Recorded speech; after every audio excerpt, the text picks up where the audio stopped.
Assalamualaikum warahmatullahi wabarakatuh. Alhamdulillahilladzi 'allama bil qalam, 'allamal insana ma lam ya'lam. Asyhadu an la ilaha illallah wahdahu la syarikalah. Wa asyhadu anna sayyidana Muhammadan abduhu wa rasuluh, sayyidul alami wal ajam. Allahumma shalli wa sallim ala wa barik ala sayyidina wa maulana Muhammadin wa ala alihi wa sahbihi wa man tabi'ahu sunnatahu min yaumina hada ila yaumil ziham. Amma ba'du. Hadirin masyarakat Indonesia yang dirahmati Allah, hari ini masih berada di bulan Ramadan, yang mana bulan tersebut adalah bulan yang penuh rahmat, bulan yang penuh maghfirah, dan bulan yang penuh apapun di bulan tersebut adalah bulan yang penuh lipat ganda.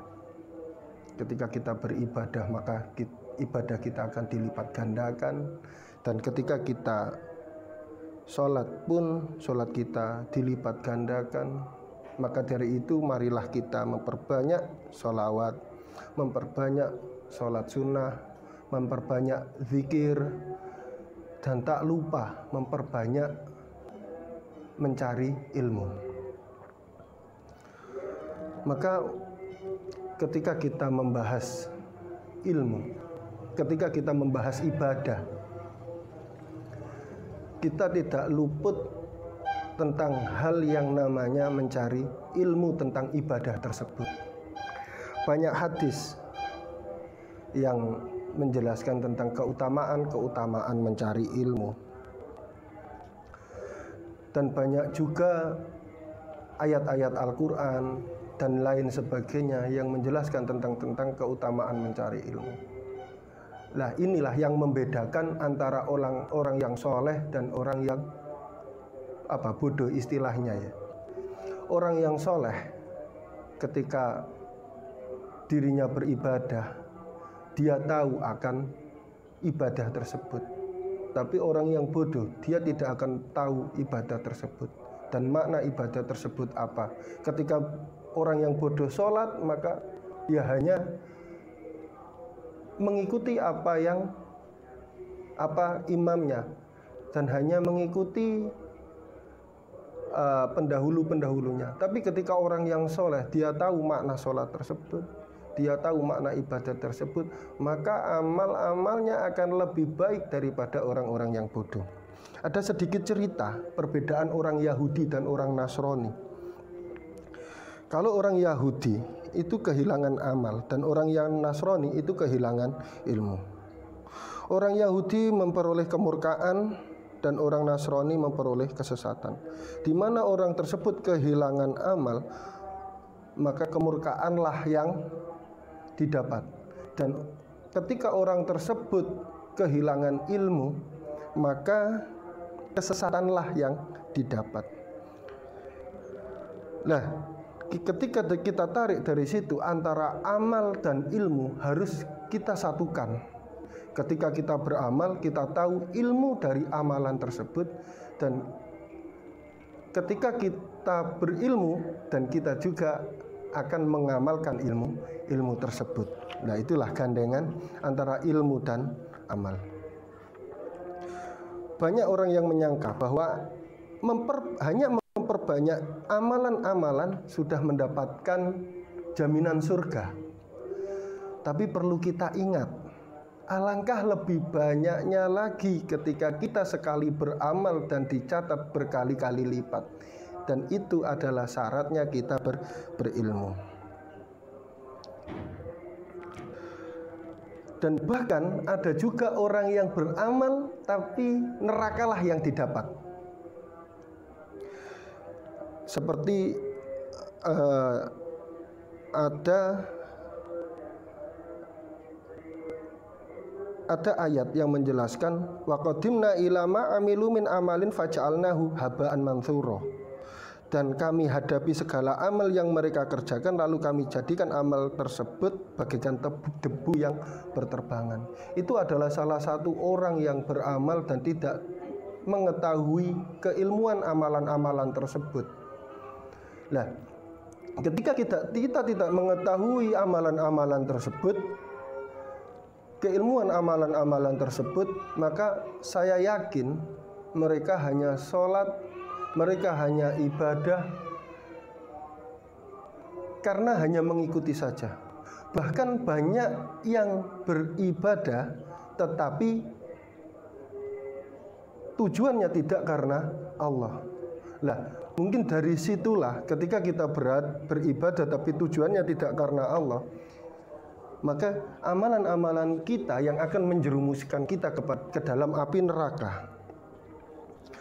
Ada juga dalam Al-Quran dijelaskan, hal ataka hadithul ghasyiyah wujuhu yawma idin khasyi'ah amilatun nasibat tasla naron hamiyah. Sudah datangkah kepadamu berita tentang hari pembalasan?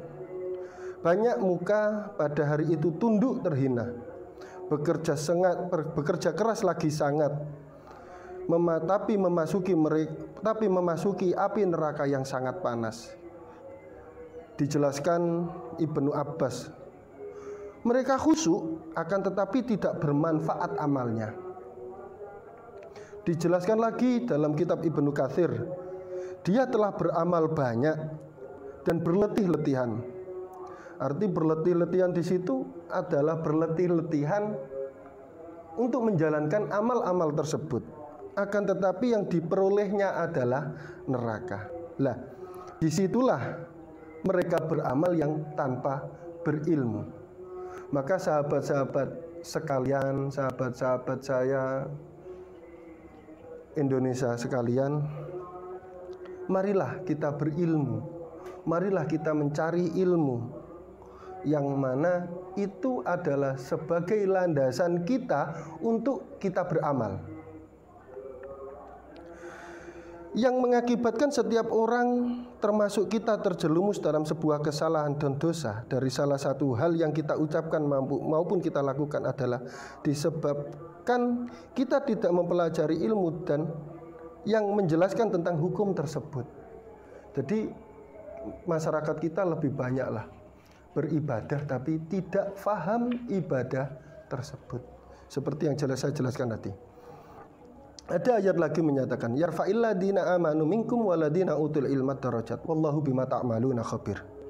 Pasti Allah akan mengangkat derajat orang yang beriman antara kalian dan orang-orang yang berilmu. Beberapa derajat dan Allah maha teliti tentang yang kalian lakukan. Sahabat-sahabat Indonesia semuanya, tidakkah kita ingin diangkat derajatnya oleh Allah Ta'ala? Yang dengan sebab itulah Allah akan memuliakan kita di atas makhluk-makhluknya. Maka sebuah hal yang keliru jika kita beriman kepada Allah Azza wa Jal dan ingin diangkat derajatnya oleh Allah, namun kita malas menuntut ilmu yang akan kita lakukan. Kita malas menuntut ilmu yang mana ilmu tersebut akan menambah amalan-amalan kita, akan menambah ibadah-ibadah kita, akan menambah kekhusyuan kita kepada Allah Subhanahu wa Ta'ala. Ada suatu hal yang perlu kita ketahui, bahwa ilmu itu lebih kita butuhkan daripada makanan. Ilmu lebih kita butuhkan daripada urusan duniawi. Sebagaimana Imam Ahmad bin Hanbal rahimahullah berkata, umat manusia lebih membutuhkan ilmu daripada kebutuhan mereka, seperti makanan dan minuman. Sebab makanan dan minuman hanya kita butuhkan sehari 2 kali, sehari 1 kali. Bahkan mungkin orang-orang yang rakus ya, membutuhkan makanan sehari 5 kali. Tapi perlu kita ketahui, ilmu itu lebih kita butuhkan dengan alasan ilmu tersebut akan kita gunakan selama kita hidup dan akan kita bawa ketika kita sudah meninggal. Jamaah semuanya, maka dari itu marilah kita mencari ilmu. Marilah kita mencari ilmu. Tidak usah kita memandang usia. Karena ilmu itu memang diwajibkan oleh Allah. Sabda Rasul dalam hadisnya, thalabul ilmi faridatun ala kulli muslimin. Mencari ilmu itu fardu hukumnya untuk umat Islam. Dan hadis Aukamakol juga menjelaskan, utlubul ilma minal mahdi ilal lahdi.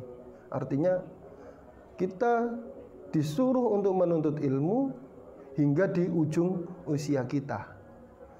Ada hadis lain mengatakan, hadis Aukamakol, utlubul ilma walau bisin. Carilah ilmu hingga ke negeri Cina. Artinya kita disuruh mencari ilmu sejauh apapun tempatnya, kita disuruh untuk menuntut ilmu. Jadi tidak ada kata-kata tua, tidak ada kata-kata jauh atau dekat. Mungkin cukup sekian yang harus saya sampaikan. Saya kembali lagi mengatakan, marilah kita mencari ilmu.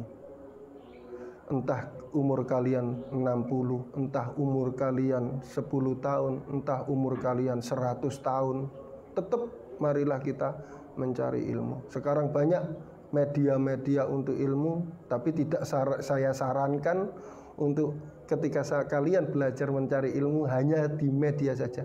Tetap carilah guru. Di mana guru kalian, disitulah sumber ilmu kalian. Dan sowanlah kepada guru kalian, mintalah ridho untuk mengambil ilmu-ilmunya. Ketika kalian sudah mendapatkan ridho, silahkan cari di media sosial tentang guru kalian. Jadi tidak saya sarankan kalian hanya belajar di media sosial tanpa mencari ridho pada pemilik ilmu tersebut. Jamaah Indonesia yang dirahmati Allah, mungkin dari sini semoga bermanfaat ilmu yang sedikit, ilmu yang saya sampaikan. Kita tetap sama-sama belajar dan tetap mencari ilmu. Assalamualaikum warahmatullahi wabarakatuh.